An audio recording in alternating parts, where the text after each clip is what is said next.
আপনি জানেন কি বাংলাদেশের কোন নেতা মোট 18টি আসনে জয়লাভ করে এক তুলনাহীন রেকর্ড গড়েছেন, যিনি কখনো কোনো নির্বাচনে হারেননি?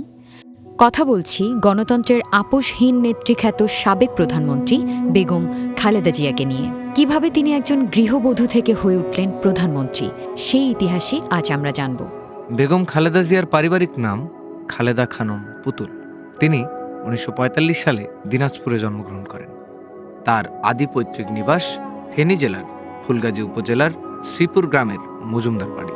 বাবা জনাব ইস্কান্দর মজুমদার ছিলেন একজন ব্যবসায়ী।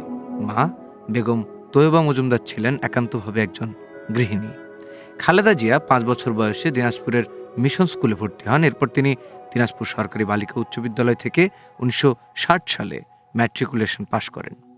একই বছর তিনি বাংলাদেশের প্রাক্তন রাষ্ট্রপতি লেফটেন্যান্ট জেনারেল জিয়াউর রহমান বীরুত্তমকে বিয়ে করেন। এরপর থেকে তিনি খালেদা জিয়া বা বেগম খালেদা জিয়া নামে পরিচিতি লাভ করেন। তিনি 1965 সাল পর্যন্ত দিনাজপুরের সুরেন্দ্রনাথ কলেজে পড়াশোনা করেন। জিয়া তখন ছিলেন পাকিস্তান সেনাবাহিনীর একজন ক্যাপ্টেন। তখন দিনাজপুরে তিনি কর্মরত ছিলেন। 1965 সালে খালেদা জিয়া স্বামীর সাথে পশ্চিম পাকিস্তানে যান। 1969 সালের মার্চ পর্যন্ত করাচিতে স্বামীর সাথে ছিলেন। এরপর ঢাকায় চলে আসেন। কিছুদিন জয়দেবপুর থাকার পর চট্টগ্রামের স্বামীর কর্মক্ষেত্র স্থানান্তরিত হলে তার সঙ্গে সেখানে এবং চট্টগ্রামের 16 শহর অঞ্চলে বসবাস করেন।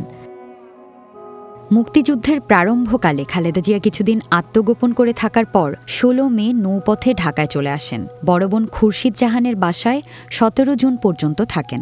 1971 সালের 15 ডিসেম্বর পর্যন্ত তিনি ঢাকা ক্যান্টনমেন্টে বন্দী ছিলেন।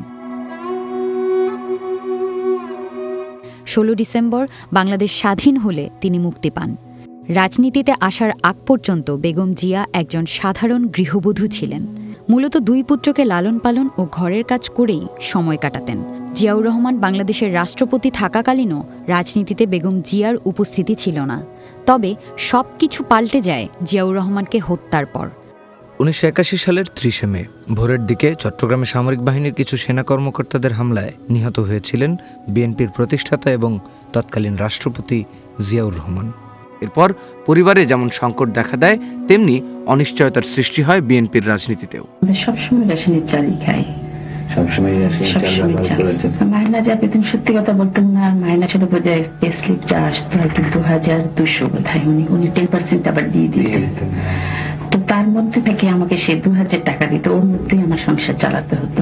আমার এই শার্টটাই আব্বুর ছিল আগে, এটাই বানিয়ে দিয়েছে। তোমার মনে আছে কোকো এরকম কোন? আমার 2টো প্যান্ট ছোট করে বানিয়ে দিয়েছে। তোমার আব্বার প্যান্ট ছোট করে তখন এক ধরনের গুঞ্জনও চলছিল, বাংলাদেশ জাতীয়তাবাদী দল বিএনপি কি তাহলে নেতৃত্বের অভাবে হারিয়ে যাবে? এই প্রশ্নের সহজ সমাধান না পাওয়ার সময়ে উত্তর হয়ে উপস্থিত হলেন বেগম খালেদা জিয়া। এরই মধ্যে প্রেসিডেন্টের পদে বসলেন 78 বছর বয়সী বিচারপতি আব্দুস সাত্তার। চলমান ইতিহাস জীবনের কিছু সময় কিছু কথা বইয়ে প্রয়াত বিএনপি নেতা মওদুদ আহমেদ লিখেছেন, সামরিক এবং শাসক চক্রের জন্য সবচেয়ে বড় ভয় ছিল খালেদা জিয়াকে নিয়ে। কারণ প্রেসিডেন্ট পদপ্রার্থী হওয়ার জন্য খালেদা জিয়াই সে সময় সবচেয়ে বড় শক্তিশালী ব্যক্তি হতে পারতেন। কিন্তু তড়িঘড়ি করে প্রেসিডেন্ট পদের জন্য আব্দুস সাত্তারের মনোনয়ন চূড়ান্ত করা হলো। তৎকালীন সেনাপ্রধান জেনারেল HM এরশাদ চেয়েছিলেন আব্দুস সাত্তার যাতে হন। খালেদা জিয়া বাংলাদেশ জাতীয়তাবাদী দলের বিভিন্ন স্তরের নেতাকর্মীদের আহ্বানে 1982 সালের 3 জানুয়ারি বিএনপিতে যোগ দেন। 1982 সালের 24 মার্চ সেনাপ্রধান লেফটেন্যান্ট জেনারেল এরশাদ বিচারপতি আব্দুস সাত্তারকে ক্ষমতাচ্যুত করেন। 1983 সালের মার্চ মাসে বিএনপির সিনিয়র ভাইস চেয়ারম্যান হন খালেদা জিয়া। 1983 সালের 1 এপ্রিল দলের বর্ধিত সভায় তিনি প্রথম বক্তৃতা দেন। বিচারপতি সাত্তার অসুস্থ হয়ে পড়লে তিনি দলের ভারপ্রাপ্ত চেয়ারপারসন হিসেবে দায়িত্ব পালন করেন। এরশাদ বিরোধী আন্দোলন চলাকালীন সময়েই 1984 সালের 10 মে খালেদা জিয়া বিএনপির চেয়ারপারসন নির্বাচিত হন। 90-এর গণঅভ্যুত্থানের উত্তাল রাস্তায় উঠে আসা এক দৃঢ়চেতা নেতার নাম খালেদা জিয়া। সামরিক শাসনের অন্ধকারে যখন দেশ দম বন্ধ হয়ে উঠছিল, তখন তিনিই ছিলেন এরশাদ বিরোধী আন্দোলনের অন্যতম প্রধান মুখ। ঘর থেকে রাস্তায়, ঘেরাও থেকে হরতাল, গণতন্ত্র ফিরিয়ে আনার প্রতিটি সংগ্রামে তিনি ছিলেন অটল, দৃঢ়, আপোষহীন। দমনপীড়ন, গৃহবন্দী, হামলা, জুলুম কিছুই তাকে থামাতে পারেনি। 1983, 84 এবং 87 এরশাদ সরকারের হাতে 3 বার গৃহবন্দী হন তিনি। তার নেতৃত্বে পুনর্গঠিত বিএনপি আন্দোলন ছড়িয়ে দেয় সারা দেশে, জোটবদ্ধ করে ভিন্ন মতের দলগুলোকে, আর তৃণমূলের মানুষের মনে ছড়িয়ে দেয় পরিবর্তনের আশা। গণতন্ত্র প্রতিষ্ঠার লড়াইয়ে এই অগ্রণী ভূমিকার জন্য তাকে বলা হয় গণতন্ত্রের আপসহীন নেত্রী।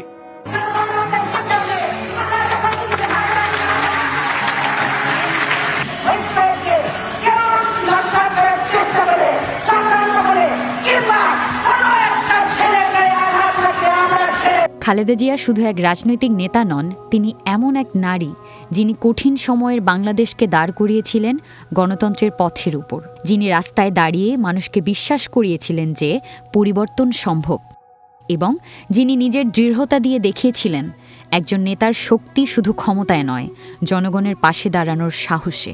তাই সমর্থকদের কাছে তিনি একজন দেশনেত্রী।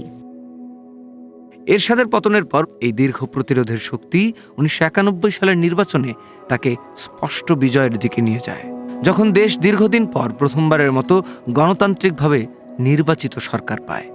উল্লেখ্য যে বাংলার ইতিহাসে তিনিই প্রথম নারী যিনি রাষ্ট্রপ্রধান হিসেবে দায়িত্ব গ্রহণ করেন। এরপরে তথ্য বিশ্লেষণে দেখা যায় তিনি যতবার নির্বাচনে অংশ নিয়েছিলেন ততবার নির্বাচিত হয়েছিলেন। তিনি 1991, 1996, 2001 ও 2008 সালের নির্বাচনগুলোতে মোট 18টি আসনে জয়লাভ করে এক তুলনাহীন রেকর্ড করেছেন। তার আগে বা পরে কোনো প্রার্থী এমন অপরাজিত নির্বাচনী ধারা গড়তে পারেননি, যা বিশ্বের বুকেই বিরল। এই কারণেই ফিরোজার ভাড়া বাড়িতে শয্যাশায়ী থাকা অবস্থাতেও বিএনপি তার নাম ঘোষণা করেছিল ত্রয়োদশ জাতীয় সংসদ নির্বাচনের জন্য, দিনাজপুর 3, বগুড়া 7 এবং ফেনী 1 আসনে। পূর্ণ 2 মেয়াদে রাষ্ট্র ক্ষমতায় প্রধানমন্ত্রী ছিলেন বেগম খালেদা জিয়া, যার মধ্যে 1991 থেকে 96 এবং 2001 থেকে 2006, এছাড়া 1996 সালেও 1 মাসের জন্য প্রধানমন্ত্রী ছিলেন তিনি। সবশেষ রাষ্ট্র ক্ষমতায় দেখা যায় সেনা হস্তক্ষেপ। 2007 থেকে 2008 সালে তাকে বন্দী করে রাখা হয় পার্লামেন্ট কমপ্লেক্সের সাব জেলে। এরপর বেশ হোঁচট খায় বিএনপি, বারবার ঘুরে দাঁড়ানোর চেষ্টা করলেও সম্ভব হয়ে ওঠেনি। 2010 সালে খালেদা জিয়াকে তার স্বামীর স্মৃতি বিজড়িত বাড়ি থেকে তাকে উচ্ছেদ করা হয়। আইনসম্মতভাবে আপনারা করছেন এসব এটা আদালতের বিষয় ম্যাডাম। ধরে নিয়ে আসুন, ধরে নিয়ে আসুন। এই যে রাস্তাটা ক্লিয়ার করুন তো। আমি সহযোগিতা সবসময় করি, আমি অসহযোগ। 2013, 2015, 2020, 2022 বিভিন্ন সময়ে একাধিকবার তাকে গৃহবন্দী করা হয়। তার বড় ছেলে তারেক রহমান 2007 সালে বন্দী ও নির্যাতিত অবস্থায় অসুস্থ হয়ে পড়লে চিকিৎসার জন্য লন্ডনে যান এবং এরপর থেকে যুক্তরাজ্যে অবস্থান করছেন। ছোট ছেলে আরাফাত রহমান 2015 সালে চিকিৎসাধীন অবস্থায় মৃত্যুবরণ করেন। সে সময় ভীষণভাবে অসুস্থ হয়ে পড়েন বেগম জিয়া। এরপর 2018 সালের 8 ফেব্রুয়ারি খালেদা জিয়ার সাজা ঘোষণার পর তৎকালীন স্বৈরাচারী সরকার নাজিমউদ্দিন রোডের পুরনো ও পরিত্যক্ত জেলখানাটিকে বিশেষ কারাগার ঘোষণা করে তাকে সেখানে প্রেরণ করে এবং তিনি ছিলেন সেখানের একমাত্র কয়েদি। জেল হাসপাতাল করে করে তার শারীরিক অবস্থার অবনতি ঘটলেও তাকে উন্নত চিকিৎসার জন্য বিদেশে যেতে দেওয়া হয়নি।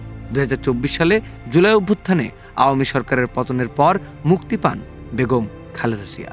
23 নভেম্বর 2025 রাতে তাকে জরুরি পরীক্ষার জন্য ঢাকার এভারকেয়ার হাসপাতালে ভর্তি করা হয়। 28 নভেম্বর তার শারীরিক অবস্থা আরও গুরুতর ও সংকটজনক হয়ে পড়ে। এক দীর্ঘ সংগ্রাম, আন্দোলন, সফলতা ও সম্মানের জীবনের অবসান ঘটিয়ে আজ কোটি কোটি ভক্তকে কাঁদিয়ে বিদায় নিয়েছেন বেগম খালেদা জিয়া।